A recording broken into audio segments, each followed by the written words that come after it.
Hello student, आज हम start करते हैं नक्सलाइट मूवमेंट।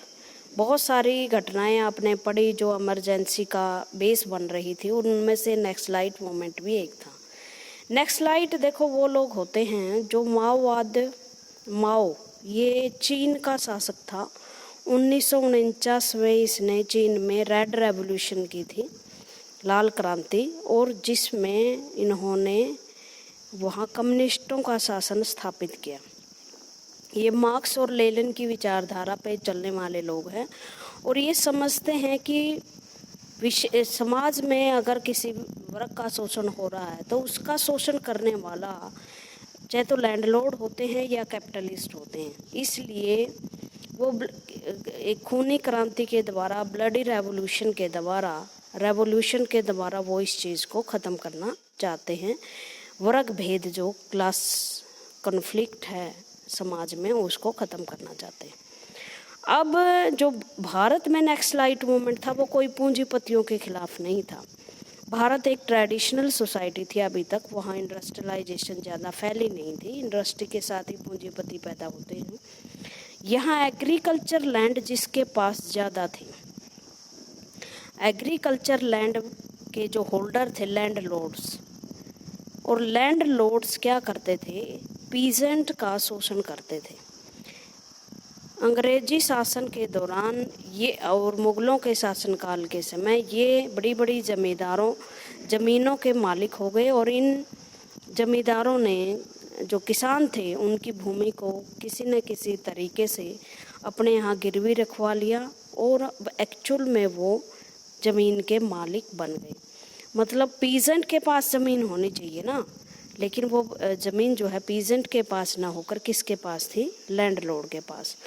तो जो भारत में नक्सलाइट मूवमेंट था वो लैंडलॉर्ड्स के विरुद्ध था। बंगाल में नक्सलवाड़ी एक गांव है, ये दार्जिलिंग हिल है, यहाँ चिकन नेक्स के पास जो है, आपने देखा होगा ये हमारा बंगाल आ जाता है, ये बांग्लादेश आ जाता है बीच में, इस तरह से बंगाल में यहाँ पर चिकन नेक बोलते हैं इस जगह को।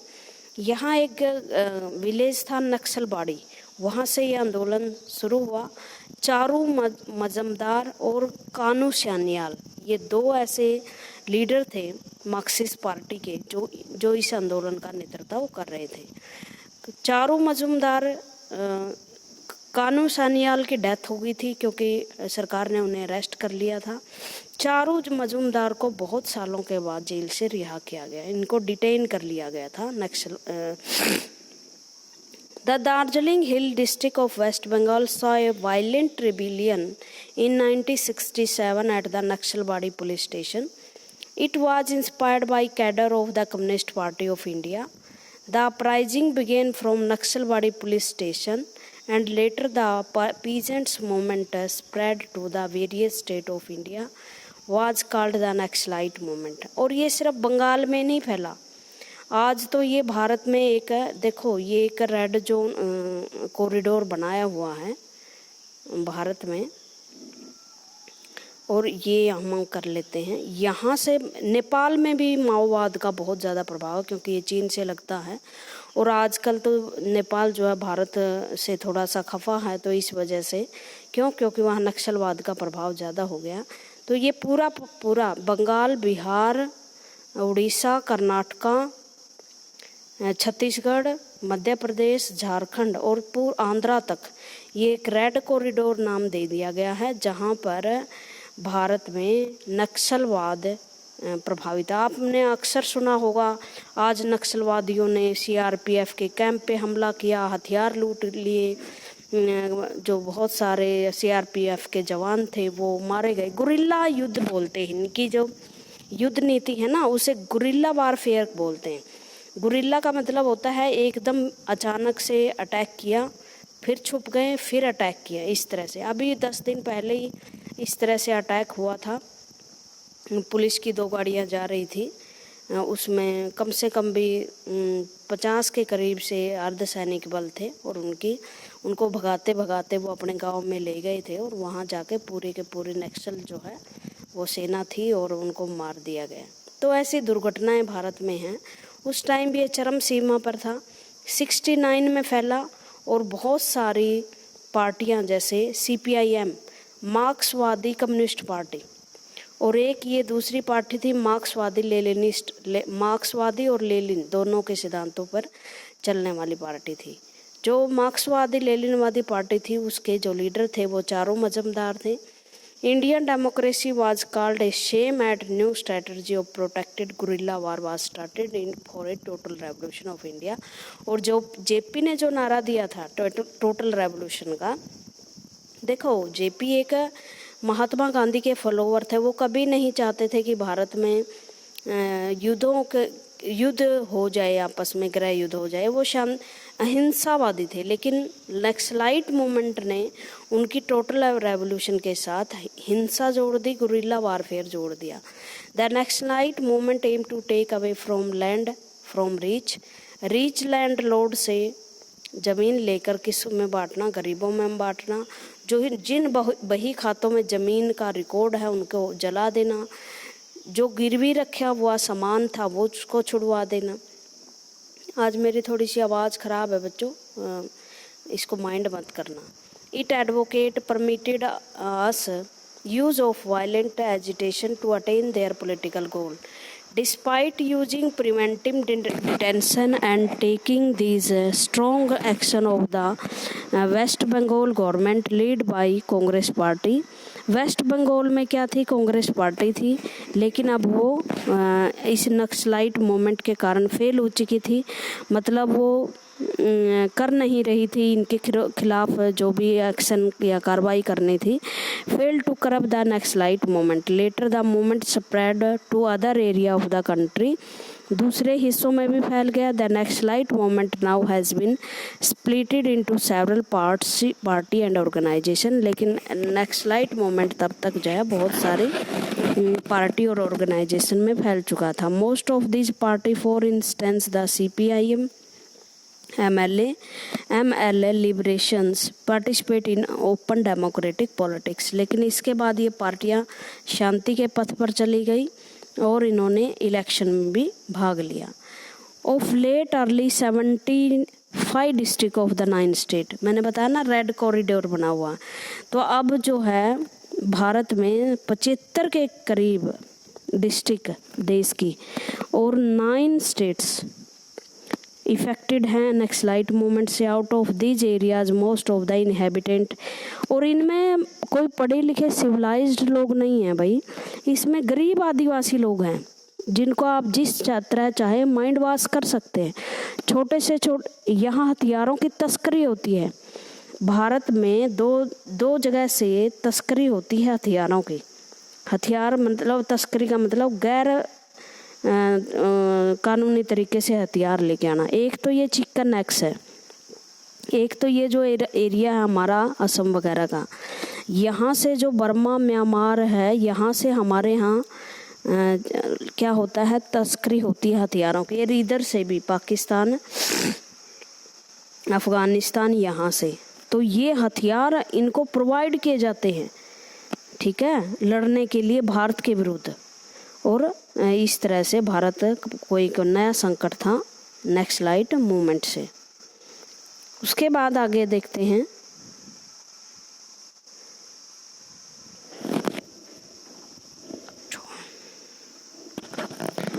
The supreme court said that the parliament could not abridge the, देखो ये थोड़ा सा शायद पेज की मिस वो है, इसमें जो आपकी थी जुडिशरी और कार्यपालिका में अंतर था। जुडिशरी जो है वो निर्णय नहीं दे रही थी सरकार के अकॉर्डिंग, तो किस तरह से दोनों में क्राइसिस फैल गए थे। और मैंने आपको बताया भी था ये कि किस तरह से A.N. रॉय को सुप्रीम जो जज थे 4, उनकी जगह A.N. रॉय जो जूनियर था उसको बनाया गया था सुप्रीम कोर्ट का सीनियर जज। The Supreme Court said that the Parliament could not abridge fundamental rights including the property। अब सुप्रीम कोर्ट ये कह रही थी कि हम ऐसा कोई निर्णय नहीं देंगे सरकार के हित में जो फंडामेंटल राइट्स पर वायलेट करता हो, अब्रीज करता हो। जैसे इंदिरा गांधी ने कहा कि DPSP ज़रूरी हैं फंडामेंटल राइट से भी। राज्य के नीति निर्देशक सिद्धांत में, राज्य के नीति निर्देशक सिद्धांत वो होते हैं जिन पर सरकार काम करती हैं। और इंदिरा गांधी ने कहा कि फंडामेंटल राइट्स को भी अब्रीज करना पड़ जाए तो वो करेंगे हम, लेकिन सुप्रीम कोर्ट ये चाह रही थी। सुप्रीम कोर्ट ने कहा कि अकॉर्डिंग टू कॉन्स्टिट्यूशन आप डीपीएसपी को लाना चाहे लागू करना बंद कर दो, डीपीएसपी इतने ज़रूरी नहीं हैं जितने कि फंडामेंटल राइट्स को प्रोटेक्ट करना। The court said that the parliament could not amend the constitution in such a way that right got curtail. और द कोर्ट ने कहा कि पार्लियामेंट ऐसा संविधान में परिवर्तन नहीं कर सकती जिससे फंडामेंटल राइट किसी तरह करटेल हों, कम हों। The parliament amend the constitution on the ground that fundamental rights could be abridged for implementing directive principle. The supreme court rejected this proposition. Parliament ने बहुत सारे ऐसे परिवर्तन करने चाहे कॉन्स्टिट्यूशन में जो फंडामेंटल राइट्स को अब्रीज करते थे। क्यों? क्योंकि उनके अनुसार डायरेक्टिव प्रिंसिपल को लागू करना ज़रूरी था। तो इस तरह से सुप्रीम कोर्ट ने इस प्रपोजल को रिजेक्ट कर दिया। All the three factor created a controversy between the government and judiciary. और जुडिशरी और गवर्नमेंट के बीच में ये कंट्रोवर्सी पैदा हो गई। और ये कंट्रोवर्सी कहाँ ख़त्म हुई? केशवानंद भारती केस में, जहाँ सुप्रीम कोर्ट ने बेसिक फीचर का सिद्धांत दिया और ये कहा कि किसी भी कारण से जुडिशरी और executive further tension was added between executive and judiciary due to the reason. और किसी भी कारण से जो जुडिशरी कार्यपालिका है, एग्जेक्टिव है, वो फंडामेंटल राइट्स को वायलेट नहीं कर सकती। तो फिर क्या हुआ, क्या घटनाएं हुई? दोबारा से टेंशन क्रिएट हो गई। A vacancy of chief justice of India, मैंने बताया था ना चीफ जस्टिस ऑफ इंडिया कैसे नियुक्त होता है हमारे देश में। जब कोई भी सुप्रीम कोर्ट का जज, चीफ जस्टिस, मुख्य जज क्या होता है, रिटायर्ड होता है, तो उसमें क्या कैसे प्रोसेस होती है हमारे यहाँ। जो भारत का चीफ जस्टिस है और 4 सीनियर मोस्ट जज हैं, वो एक रिपोर्ट भेजते हैं कि इस व्यक्ति को नेक्स्ट चीफ जस्टिस बनाया जाए। और वो सीनियोरिटी के आधार पर ही होता है। सीनियोरिटी जैसे काम के घंटे हैं, निर्णय देना है, बहुत सारी, मतलब एक तरह की मेरिट बनती है।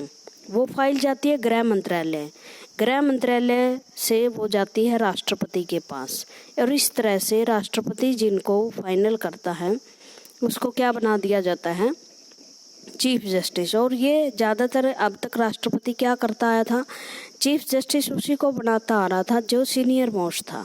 लेकिन आपको पता है केशवानंद भारती का जो केस था वो सरकार के बिल्कुल मतलब अपोजिट था। सरकार तो चाह रही थी कि कमिटेड जुडिशरी हो जो उसके हित में निर्णय दे, लेकिन यहाँ तो जुडिशरी क्या कह रही थी कि आप संविधान में परिवर्तन कीजिए लेकिन बेसिक चीज़ों को मत छेड़ें, संविधान के साथ खिलवाड़ ना करें। तो इस तरह से फिर जो 13 जजों में से जिन्होंने निर्णय दिया इंदिरा गांधी के खिलाफ, बेसिक स्ट्रक्चर की धारणा दी, उनको जज नहीं बनाया गया थे। 3 जो जज थे, सिकरी और हेगड़े, एएन राय को बना दिया गया जो इंदिरा गांधी के पक्ष में थे, मतलब इस निर्णय के विरोध थे। वो 5वें नंबर पे थे। और तीनों जो सीनियर मोस्ट जज थे इन्होंने रेजिग्नेशन कर दिया था। एक जज उसी दिन रिटायर हो गए थे जो चीफ जस्टिस ऑफ इंडिया थे। उसके बाद political ideology and constitutional interpretation got mix. People close to Indira Gandhi talk of need for committed judiciary and committed executive to implement the vision of the people representation legislature and executive. It created a lot of controversy at Allahabad court nullified Indira Gandhi election. देखो क्या हुआ था, इंदिरा गांधी के खिलाफ जिस व्यक्ति ने, राज नारायण ने, इलेक्शन लड़ा, उसने कोर्ट में ये अर्जी दी कि ऑफिसर का इन्होंने गलत प्रयोग किया। लेकिन जैसे सुप्रीम कोर्ट में ये फैसला आया और उस जो फैसले के अनुसार जो इलाहाबाद कोर्ट ने फैसला दिया, उसने कहा कि ठीक है, इंदिरा गांधी का जो इलेक्शन है वो रद्द हो गया, न्यूलीफाइड हो गया और अब इसको प्रधानमंत्री पद छोड़ना पड़ेगा। इतने में सुप्रीम कोर्ट को उसको टाइम मिल गया कि आप सुप्रीम कोर्ट में भी अपना चीज़ें रख सकते हो। सुप्रीम कोर्ट तक आते आते केस में 14-15 दिन लगे होंगे। तब तक संविधान में ऐसे परिवर्तन कर दिए, या जो अफसरों के रूल्स, सेवा के रूल होते हैं, उनमें ऐसा परिवर्तन कर दिया कि सुप्रीम कोर्ट ये फैसला देने पर मजबूर हो गया कि जो इंदिरा गांधी का इलेक्शन जो है वो सही था। मतलब वो जो गलत काम हुए थे वो कॉन्स्टिट्यूशन के अनुसार सारे सही घोषित कर दिए गए, किसी न किसी तरह जोड़ बिठा के। हुआ ना गलत काम, मतलब डेमोक्रेसी बिल्कुल हमारी स्टक ऑफ हो गई। Political idea and constitutional interpretation got mixed. People close to Indira Gandhi talk of need of committed judiciary and committed executive to implement the vision of people representation. और इस आधार पर लोग ये चाहते थे, जो इंदिरा गांधी के चमचे थे वो ये चाह रहे थे कि कमिटेड ब्यूरोक्रेसी और कमिटेड जुडिशरी एग्जेक्टिव ही लोगों का एजेंडा लागू कर सकते हैं जो इस सरकार को लोगों ने दिया है। इसलिए इलाहाबाद कोर्ट ने जब इंदिरा गांधी के इलेक्शन को रद्द किया तो लोगों ने इसका विरोध करना शुरू कर दिया। लोगों का मतलब होता जो इंदिरा गांधी के पक्ष में थे। इन जून 1975 जस्टिस जगमोहन लाल सिन्हा ये इलाहाबाद कोर्ट के थे और इन्होंने ही भाई जगमोहन सिन्हा ने ही इंदिरा गांधी का इलेक्शन न्यूलिफाइड इनवैलिड घोषित किया था कि ये जो इलेक्शन है वो सही नहीं था। From election on A petition filed by Raj Narayan, A socialist leader and a candidate who has contested election Indira Gandhi, it meant that Indira Gandhi was no longer a MP and could not remain the primer unless elected once again within 6 months. And 24 June she was granted interim relief by Supreme Court till appeal was decided. और मैंने बताया ना कि उनको दे दी गई थी supreme court से को राहत जाने के लिए, लेकिन सुप्रीम कोर्ट जब तक फैसला सुप्रीम कोर्ट में आया उसने संसद में ऐसे बहुत सारे परिवर्तन करवा दिए सर्विस रूल और कॉन्स्टिट्यूशन में कि उसकी जो सुप्रीम कोर्ट उसका इलेक्शन रद्द ही नहीं कर पाए। तो काज ऑफ इमरजेंसी ये चीज़ें सारी हो रही थी, उसे कोर्ट की तरफ भी जाना पड़ रहा था, दूसरी तरफ जो नक्सलाइट मूवमेंट था वो चरम सीमा पर था, तीसरे जो नवनिर्माण आंदोलन और टोटल रेवोल्यूशन जो जेपी की थी वो बहुत उनको के लिए सिरदर्द बना हुआ था। 2-3 राज्यों की सरकारी मशीनरी फेल हो चुकी थी। तो इस तरह से क्या था, इमरजेंसी की ऐसा लगा इंदिरा गांधी को कि इमरजेंसी के बगैर काम नहीं चलेगा। The stage was set for देखो एक बात ध्यान देने योग्य है, बंगाल में उस टाइम कांग्रेस और मार्क्सिस्टों की सरकार थी और खुद मार्क्सिस्ट ही अपनी सरकार के विरोध में बैठे हुए थे।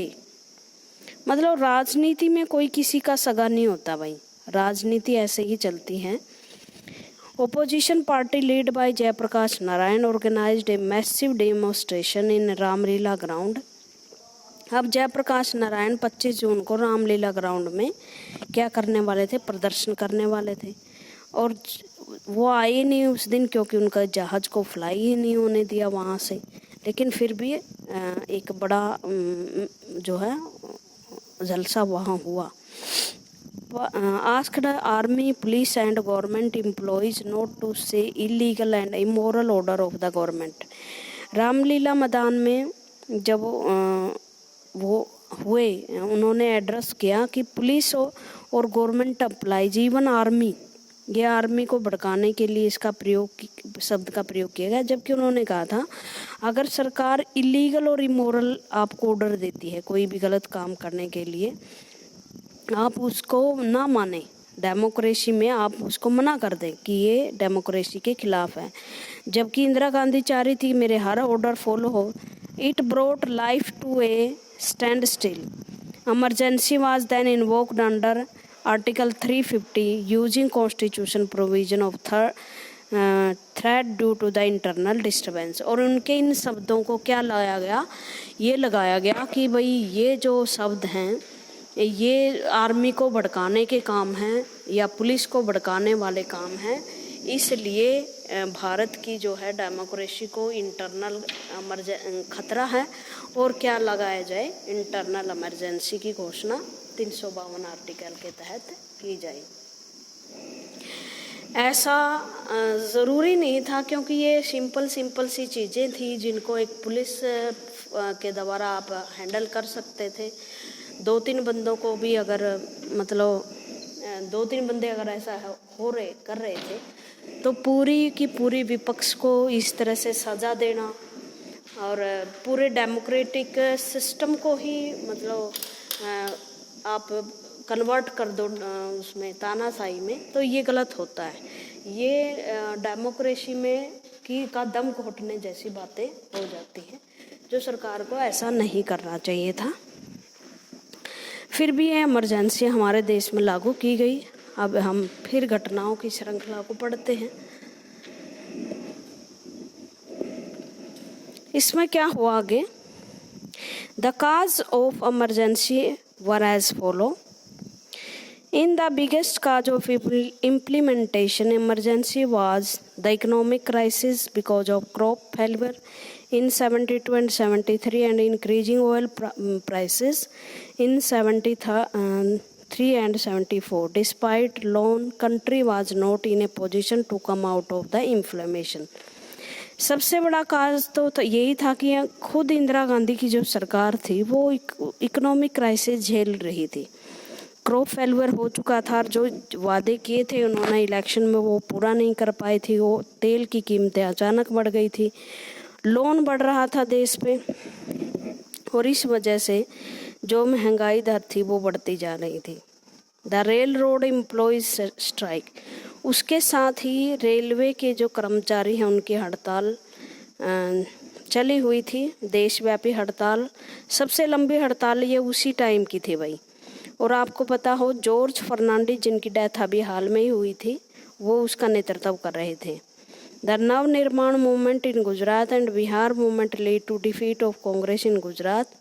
The MP movement had an all-party sponsor. No confidence movement cumulated lead to the declaration of emergency. In 71, on a writ of Allahabad court invalid the election of Indira Gandhi and declared her ineligible contesting an election for 6 years. 6 साल के लिए उन्हें ban भी कर दिया था, भाई 6 साल तक आप इलेक्शन नहीं लड़ पाओगे। The decision provide to fatal leading to imposition of labor emergency. तो ये सब चीज़ें हम वैसे डिटेल में पढ़ चुके हैं। और फिर इमरजेंसी में क्या क्या घटनाएं हुई ये हम अगली वीडियो में पढ़ेंगे। Thank you very much.